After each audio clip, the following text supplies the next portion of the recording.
Assalamualaikum dan salam sejahtera. Saya Nazri Kaha. Ini agenda Awani Asia susulan daripada persidangan dialog Shangri-La ataupun Shangri-La Dialogue yang menjadi tumpuan dunia yang berlangsung di Singapura pada minggu lalu, iaitu dialog yang memberikan tumpuan hubungan keselamatan global dan juga penyertaan begitu ramai menteri-menteri pertahanan dan juga keselamatan dari puluhan buah negara, termasuk pegawai-pegawai tertinggi kerajaan dari negara-negara di rantau Asia Pasifik dan juga benua Eropah, dan ini pastinya menjadi tumpuan antara forum dan ataupun dialog yang menjadi tumpuan media dan juga penganalisis pertahanan, iaitu apabila Menteri Pertahanan China iaitu Menteri dan juga Naib Perdana Menteri China iaitu Li Shangfu berucap di Shangri-La Dialogue pada minggu lalu, dan begitu juga ucapan yang diberikan oleh Setiausaha Pertahanan Amerika Syarikat iaitu Lord J. Austin yang juga memberikan respon daripada ucapan yang diberikan oleh Menteri Pertahanan China. Jadi China tetap memberikan penegasan bahawa konsep inisiatif keselamatan yang baru dan juga bagaimana peranan China dalam isu pertahanan global dan memastikan keamanan di rantau Asia Pasifik ini. Jadi untuk melihat perkara ini, satu dialog yang menjadi tumpuan dan juga pasca dialog juga menjadi tumpuan penganalisis tempatan ucapan-ucapan dari Menteri-Menteri Pertahanan, termasuk Menteri Pertahanan China ini terus menjadi perhatian dan diberikan analisis. Jadi Profesor Dr. Muhammad Mizan Muhammad Aslam di Google Meet ataupun melalui Skype pada malam ini, pada petang ini, dari Jabatan Hubungan Antarabangsa dan juga Keselamatan dan Undang-Undang Si Pertahanan Nasional Malaysia UPNM. Apa khabar, Prof? Ya, khabar baik. Alhamdulillah. Thank you very much. Terima kasih. Pastinya Prof mengikuti dengan dekat dialog Shangri-La ataupun Shangri-La Dialogue yang berlangsung pada minggu lalu. Kita akan mendapatkan butiran dan juga analisis segera daripada Prof Dr. Muhammad Mizan dan rakan saya Zhang Hong ataupun Satria, wartawan kumpulan media Cina CMG yang kini berada di Beijing. Apa khabar, Zhang Hong? Khabar baik. Selamat malam.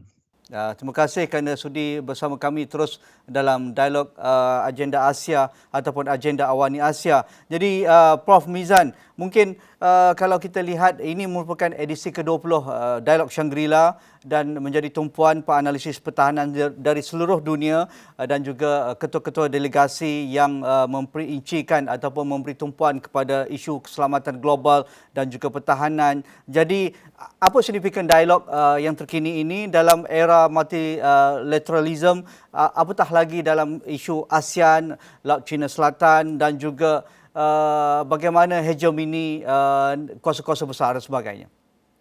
Okey, pertama sekali saya berterima kasih kepada peluang ini untuk berkongsi pandangan.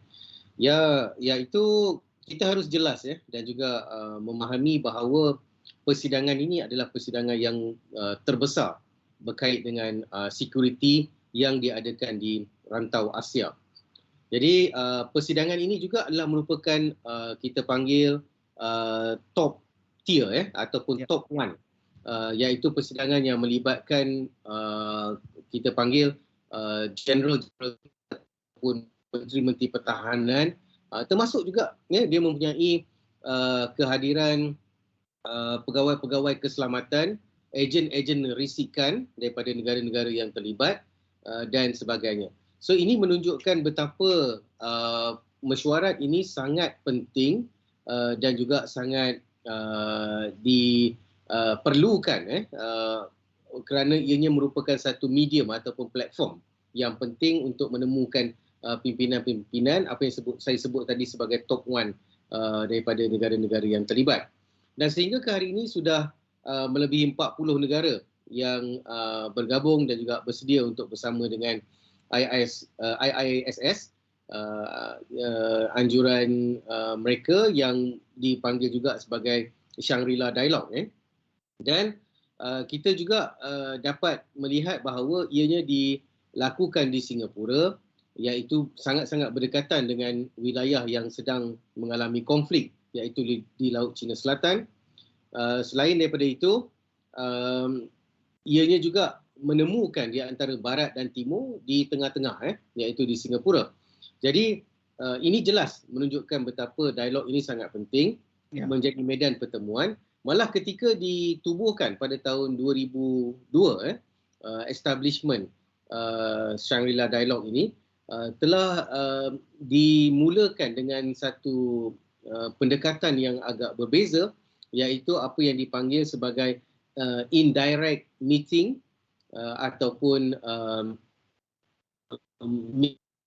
bilateral, multilateral yang tidak secara official. Jadi tidak perlu kepada kehadiran pegawai-pegawai pengiring yang besar dan juga tidak perlu kepada format yang terlalu rasmi, tetapi boleh diadakan sidelines meeting. Jadi kita dapat lihat ada contohnya perisik daripada negara-negara tertentu mengadakan breakfast meeting, ada menteri daripada area-area tertentu mengadakan lunch meeting, dinner meeting dan sebagainya. Malah platform ini juga telah digunakan oleh Malaysia untuk mengadakan meeting bersama dengan teman-teman termasuk FDPE dan lain-lain. Ya. So itulah saya. Itu satu latar yang kita dapat ketahui lebih lanjut apa sebenarnya yang berlaku di Singapura setiap kali berlakunya Shangri-La Dialogue ini. Tetapi bagi China nampaknya menjadi tumpuan utama di Shangri-La Dialogue edisi ke-20 ini bagi Zhang Hong, kerana Menteri Pertahanan China Li Shangfu memberikan satu ucapan yang menggariskan 4 perkara penting bagaimana kerjasama pertahanan ataupun keselamatan di Asia Pasifik. Jadi dengan inisiatif keselamatan baru China, apa yang menjadi tumpuan oleh media China dengan ucapan di Dialog Shangri-La yang diberikan perhatian oleh media China apabila ucapan ini disampaikan oleh Menteri Pertahanan? Ya, menurut saya, ya sebenarnya kalau delegasi China datang dengan membawa kedamaian, justru seperti dulu ratusan tahun yang lalu Laksamana Chen He datang, beliau pun datang dengan membawa kedamaian. Dan kali ini 4 prinsip yang ditegaskan oleh Menteri Pertahanan China General Li Shangfu termasuk iaitu kita perlu saling menghormati, jangan saling membuli, dan kita perlu mengawal itu sama rata, janganlah mengikuti lagi macam peraturan hutan atau jungle law. Dan kita perlu saling mempercayai, jangan menggalakkan konflik, dan kita perlu mengawal keterbukaan dan inklusif. Janganlah ada macam berpakat dengan kumpulan yang kecil sahaja. Jangan menjadikan peraturan atau dasar satu negara atau satu kumpulan yang kecil sebagai data terbit antarabangsa punya.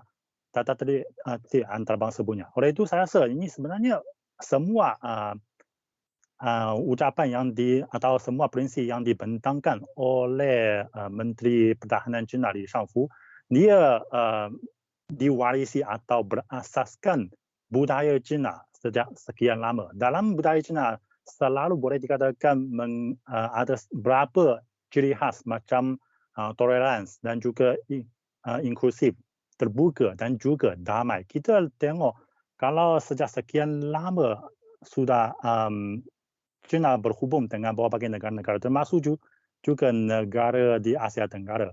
Jarang ada perang tercetus antara kita. Kita selalu merupakan jiran yang cukup bagus. Saya ingat juga banyak kali kalau pemimpin dari Malaysia sudah pernah dalam ucapannya menyentuh iaitu sudah begitu lama China datang ke berhubung dengan Malaysia tapi sama sekali tidak membawa apa juga perang dengan Malaysia. Dan seperti apa yang sudah dikatakan oleh Tun Mahathir di Persatuan Wartawan Asing di Jepun baru-baru ini, beliau pun berkata Malaysia boleh bersahabat dengan China. Mengapa negara lain tak boleh? Tapi cuma Amerika Syarikat dia selalu memuju atau menggalakkan berbagai negara-negara lain supaya bertentangan dengan China. Ini sebenarnya tidak bersesuaian dengan satu situasi atau trend di rantau ini, iaitu kita mahu mencapai kemakmuran bersama. Dan kemakmuran bersama ini mestilah akan terwujud dengan satu situasi yang aman, yang selamat. Ya, bagi Prof.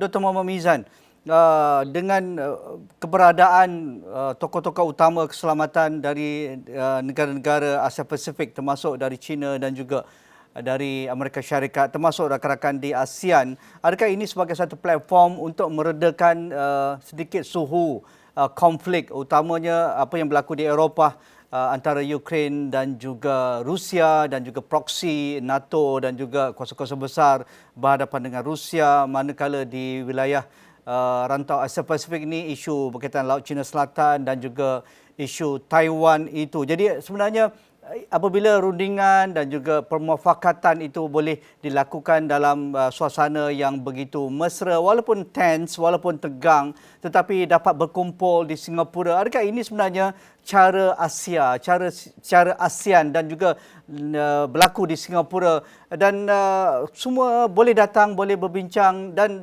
terbuka memberikan pandangan masing-masing. Jadikah ini sebenarnya satu contoh bagaimana ASEAN bertindak dalam isu-isu yang mungkin menjadi sensitif bagi setengah blok-blok kuasa besar dan sebagainya? Baik.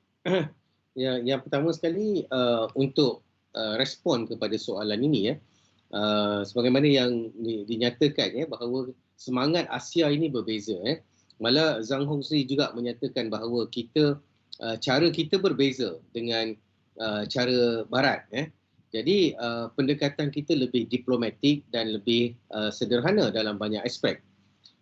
Hubungan kita yang faham. Kita telah semai maknanya persahabatan, kepercayaan dan juga nilai-nilai baik itu bukan baru setahun dua, malahan ratusan tahun boleh mencecah hingga 1000 tahun. Jadi di situlah menunjukkan betapa nilai kita ini berbeza dan adakah kita harus bersama dengan pendekatan Barat yang lebih suka kepada konfrontasi, yang lebih suka kepada peperangan. Malah kalau saya meneliti sebagai peneliti dalam aspek keselamatan, sebenarnya peperangan ini adalah industri yang mana musuh utama bagi Barat terutama sekali adalah keamanan. Apabila berlakunya situasi yang baik di antara negara-negara yang berkonflik, maka tidak ada peluang untuk mereka mencari makan dengan melakukan penjualan senjata dan macam-macam lagi. Jadi sebab itu mereka menyukai dan juga menggilai peperangan, warmongers. Itu satu perkara. Perkara kedua, saya melihat bahawa memang sekarang ini suhu panas berlaku di Eropah. Dan Ukraine itu sebenarnya adalah merupakan satu entiti yang secara tidak langsung menjadi proksi kepada peperangan antara dua kuasa berat, iaitu Barat dan juga Timur, kuasa besar.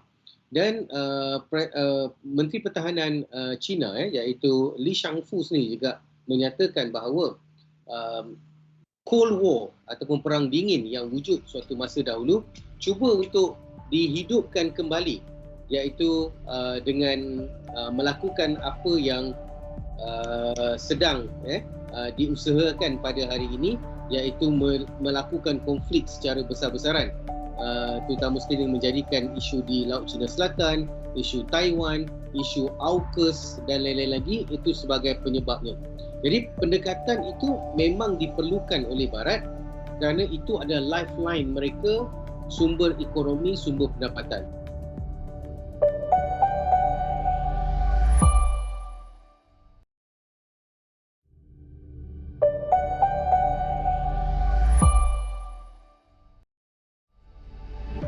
Bagi Zhang Hong, dengan kenyataan Li Shangfu dan juga Setiausaha Pertahanan Amerika Syarikat berkaitan dengan shared vision for the Indo-Pacific, manakala Li Shangfu membawa inisiatif keselamatan baharu China, adakah ini satu ruang untuk memperbaiki hubungan yang dingin antara Beijing dan juga Washington?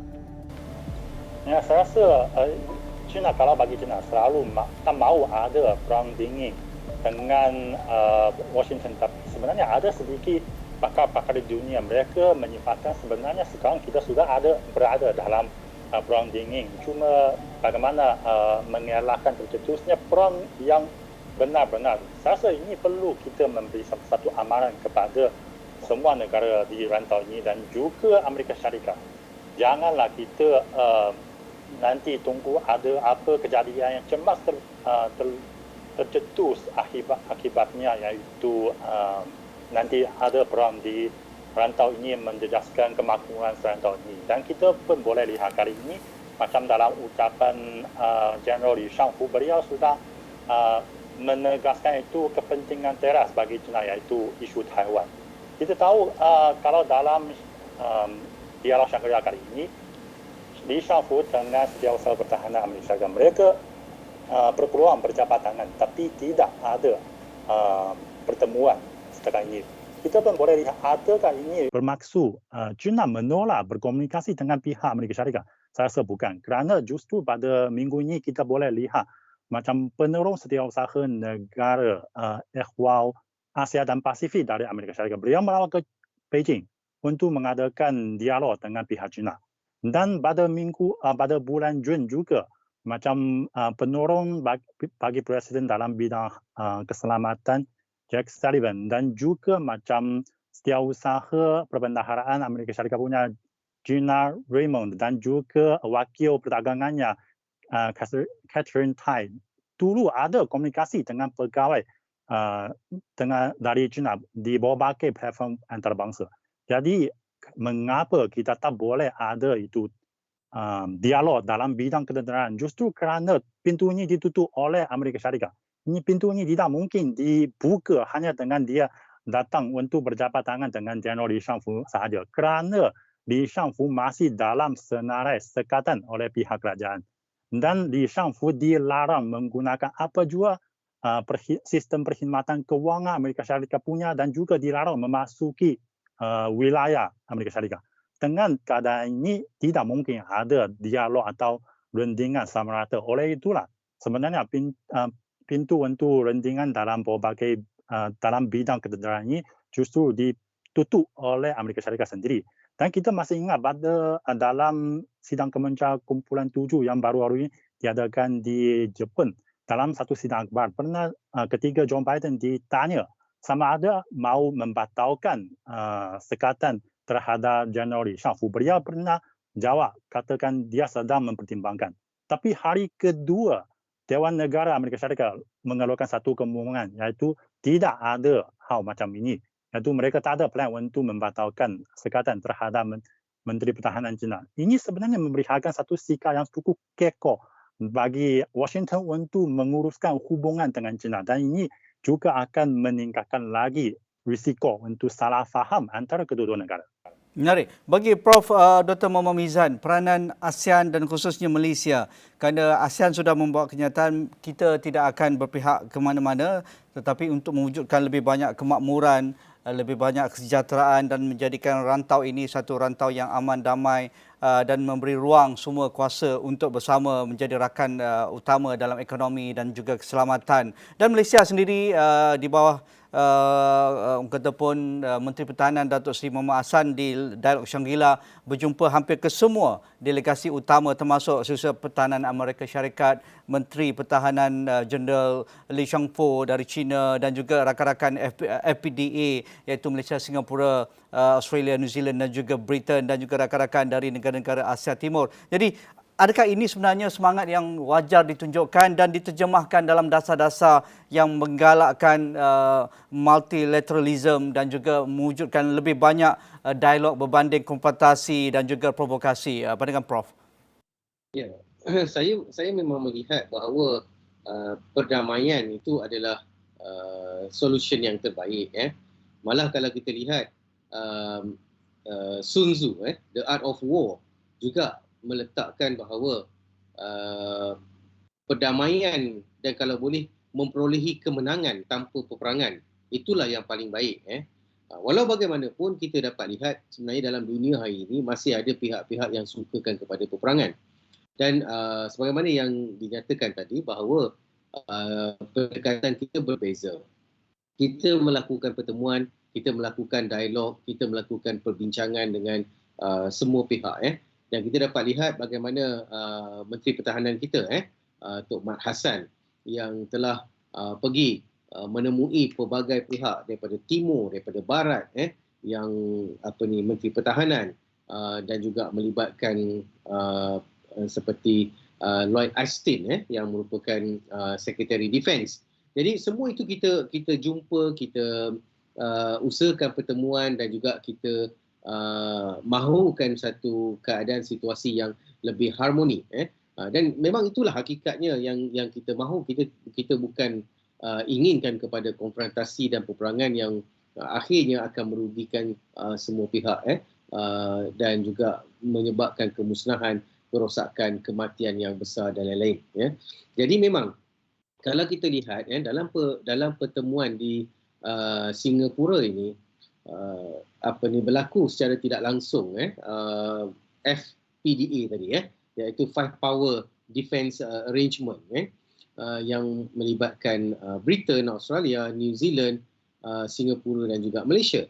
So kita telah berjumpa secara tidak langsung. Kalau kita nak adakan satu pertemuan khas FDPA itu agak sukar tapi kalau Shangri-La ini maknanya masing-masing bertemu dan di dalam persidangan yang boleh berlaku, kita panggil serampang banyak mata dan itulah yang berlaku dan kesannya dapat kita lihat hari ini.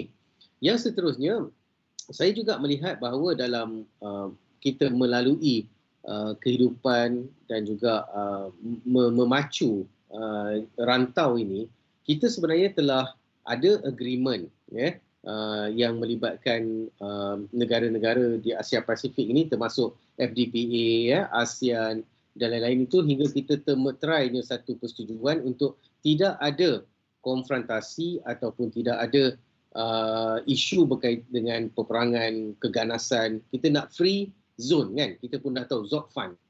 Tetapi dalam masa yang sama saya tidak dapat nafikan bahawa kita dikhianati apabila berlakunya perjanjian-perjanjian lain seperti AUKUS iaitu Australia, UK dan juga US yang memeterai perjanjian untuk membangunkan dipanggil nuclear powered submarine. Dan dalam masa yang sama kita jangan lupa bahawa perjanjian sebelum itu telah dilakukan di antara Australia dan juga Perancis. Tetapi tiba-tiba ianya dibatalkan dengan perjanjian lain yang mengakibatkan suasana tegang. Hubungan diplomatik di antara Perancis dan juga negara US dan UK menjadi tegang. Jadi inilah yang menunjukkan bahawa kita sincere dalam melakukan perjanjian, kita sincere, ikhlas dalam menerokai keamanan, tetapi dalam masa yang sama kita dikhianati dengan aspek-aspek yang saya sebutkan tadi. Itu belum dikira lagi bagaimana perlumbaan senjata yang berlaku di Laut Cina Selatan.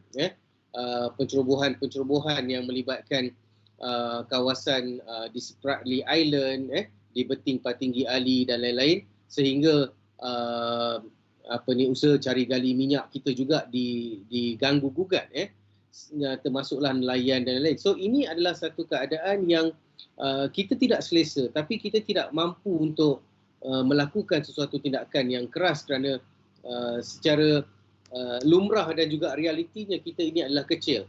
Jadi sebab itu pendekatan berdamai, diplomasi itu adalah yang terbaik untuk kita sebagai satu negara yang kecil tetapi berjiwa besar.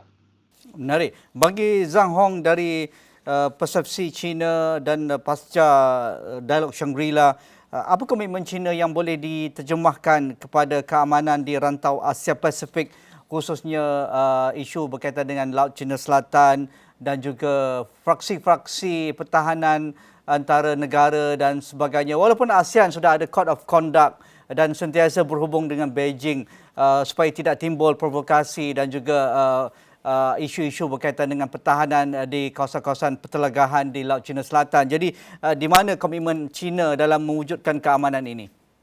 Ya, China selalu kita sejak sekian lama sebagai jiran bagi Asia Tenggara. Oleh itu kita selalu katakan sebagai jiran mestilah kadang-kadang kita ada pertikaian, tapi kita tidak merupakan jiran yang tidak mungkin pindah ke tempat lain. Kalau kita ada pertikaian, tak mahu pertikaian dengan jiran, kita boleh pindah ke lain. Tapi negara dengan negara, jiran negara tidak mungkin pindah. Oleh itu kita mesti menguruskan hubungan kita dengan cukup teliti dan juga cukup boleh dikatakan bijaksana. Oleh itu China dengan negara-negara Asia Tenggara, meskipun kita juga ada pertikaian tentang berapa di Laut Cina Selatan lah, tapi kita selalu mengadakan rundingan untuk menyelesaikan masalah tersebut. Kita sudah ada kota lagu di Laut Cina Selatan.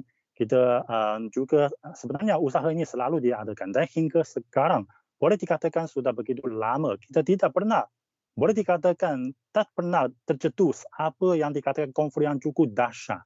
Oleh itu saya rasa justru mengapa pada beberapa tahun ini isu Laut Cina Selatan katanya menjadi cukup hangat. Ini justru kerana dengan campur tangan kuasa di luar rantau ini, mereka menghasut beberapa negara supaya boleh dikatakan mendahsyatkan lagi situasi di rantau ini. Kita pun boleh lihat pada beberapa tahun yang lalu sebenarnya situasi itu sudah dipulihkan. Tapi pada tahun ini kita tengok ketika ada beberapa negara berujungnya iaitu pergantian itu kerajaan, langsung lagi timbul lagi itu situasi yang tegang. Ini semuanya ada itu hubungan lah dengan campur tangan dari kuasa dari luar negara, luar rantau ini. Oleh itu kita rasa kita perlulah tahu kalau apa yang berlaku memang tercetus di rantau ini. Siapa yang akan mengalami kerugian? Mestilah negara-negara di rantau ini, termasuk negara-negara yang terlibat dalam pertikaian di Laut Cina Selatan dan juga termasuk China sendiri.